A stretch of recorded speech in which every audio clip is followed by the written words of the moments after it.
undertaking. Today I'm going to show you how to make Salsa Verde, or green salsa. So if you've never had it, it's really good. It's made with tomatillos, so I'm going to show you how it's done. Very few ingredients, but it's super flavorful and really good.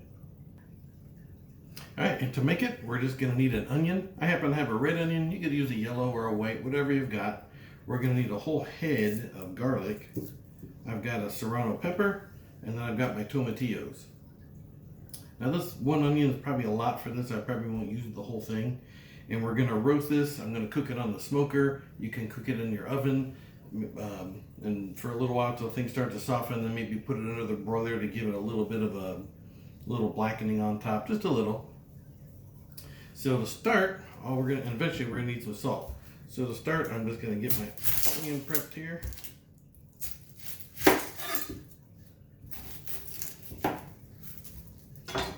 Now I might smoke the whole onion, that way in case if some of it gets a little too done, I can always peel the outer layer off and then just use what I want and save the rest for something else. And basically you just want to cut things into kind of big chunks. They don't have to be perfect because this is all going to get blended together. Get off of there.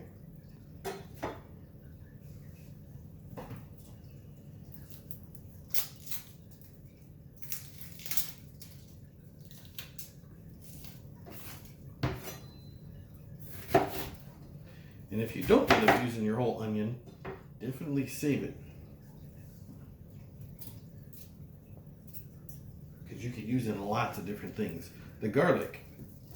All we're going to do for the garlic is we're going to cut about the top quarter to third of this whole head. Just cut it right off.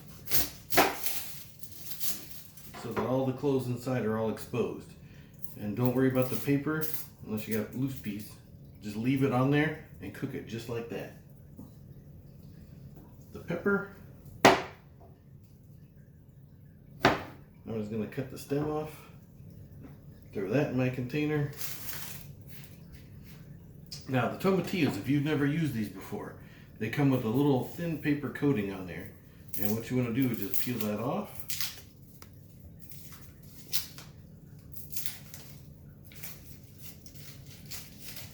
Now when you take it off, the tomatillos, they're going to be sticky. They leave a little sticky residue on you. That's normal. It doesn't mean it's bad. Just keep going. Just take the paper off of all of them. And when you're buying them in the store, try not to get one, obviously if it's banged up or bruised or leaking or split open, you don't want it. But, make sure that they should be firm. They shouldn't feel quite like a ripe tomato. They should be a little firmer than that.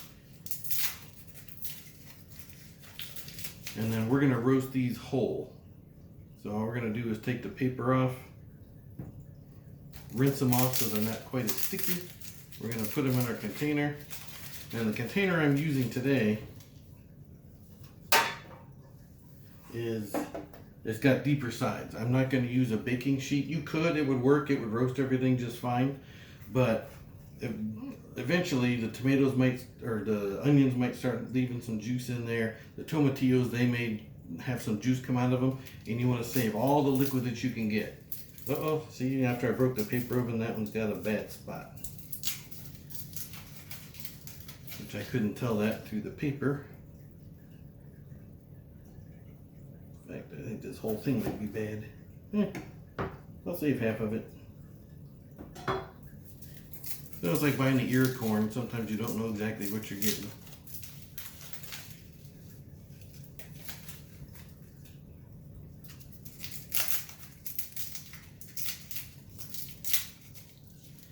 And the amounts of this, it varies. This is just as many as I grabbed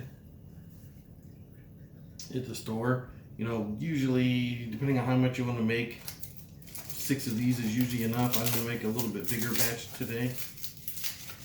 So if you want to make more, buy more.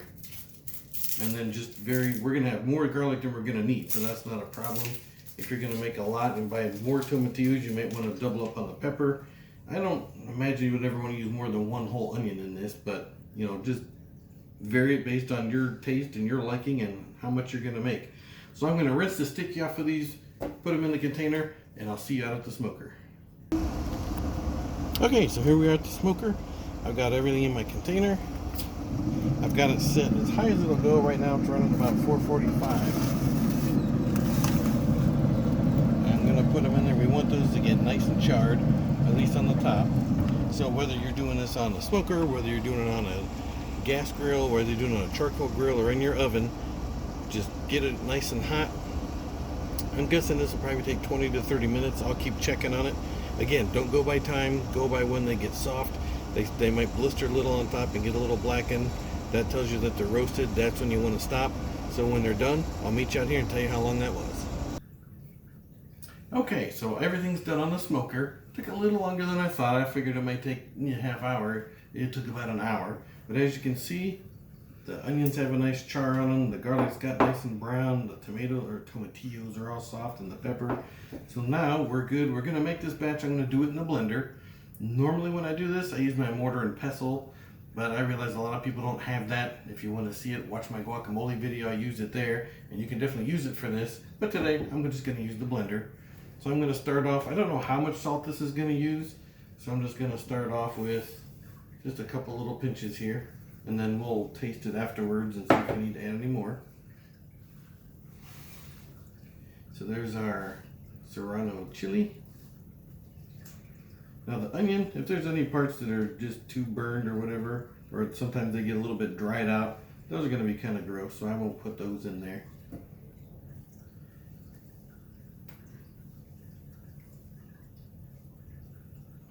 Like these are pretty dried out. I don't want any onion jerky in my salsa.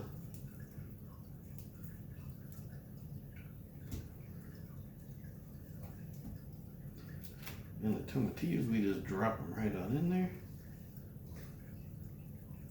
And as you can see, there's a lot of juice in the bottom here, a lot of liquid that leaked out. So we're gonna try and keep as much as we can. This one still has a little stem on it. Get that guy off of there.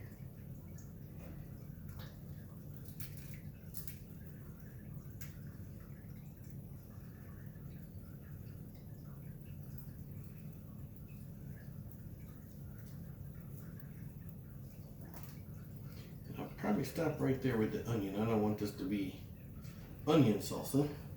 Now the garlic. This you just squeeze, and the little cloves are real soft. They'll pop right out like that. And whatever I don't use for this is definitely going to go in the refrigerator, and that's good on, I can't think of anything this isn't good on. We'll add a few of these guys.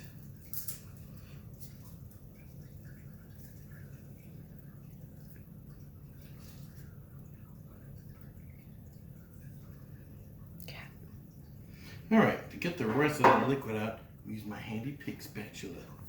Do this to where you guys can see what I'm doing.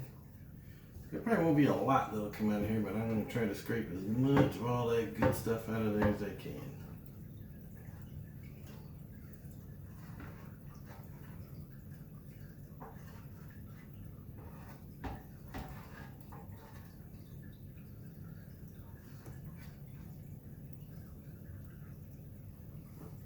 All right.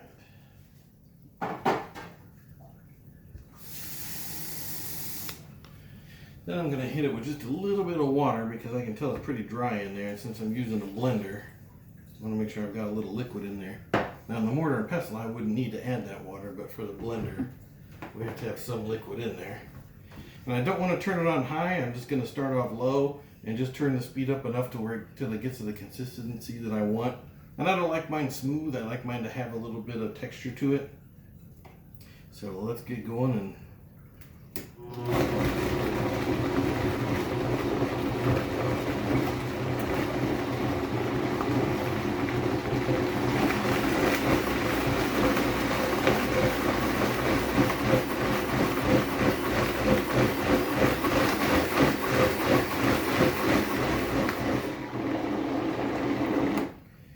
let's see how that looks.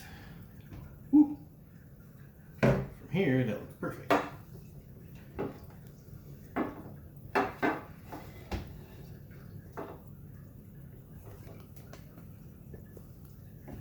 There, we still have plenty of texture in there. I don't see any huge chunks.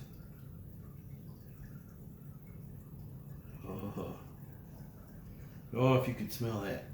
Oh. And already I can tell my salivary glands in the back of my mouth are already starting to work. All right. I've got a little pita chip here. Let's see how this came out. But you can see it's nice consistency. It's not runny. It should be, it shouldn't be like paste, but it should be a little bit thick.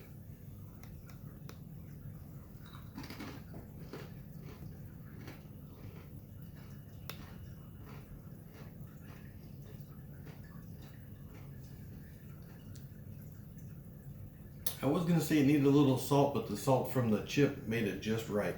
But if yours does need a little bit of salt at this point, you're going to take a little bit of salt, add it in there, stir it in there, and it'll be just fine. So I hope you give this a try. This is really, really good. And not only is it good on just chips if you want to use it just as like a salsa with some chips, but it goes great on just about any chicken that I've ever had. If you put some of that on there, oh, it's really good on chicken. It's good in tacos or burritos. It's great topped on all kinds of stuff. It goes really good with pork as well. I put some of this on some pulled pork I made one time. So it's really versatile. So don't think of it as just a salsa just for dipping chips into. It's good on a lot of different things. So give it a try. Let me know what you think, and we'll see you on the next one.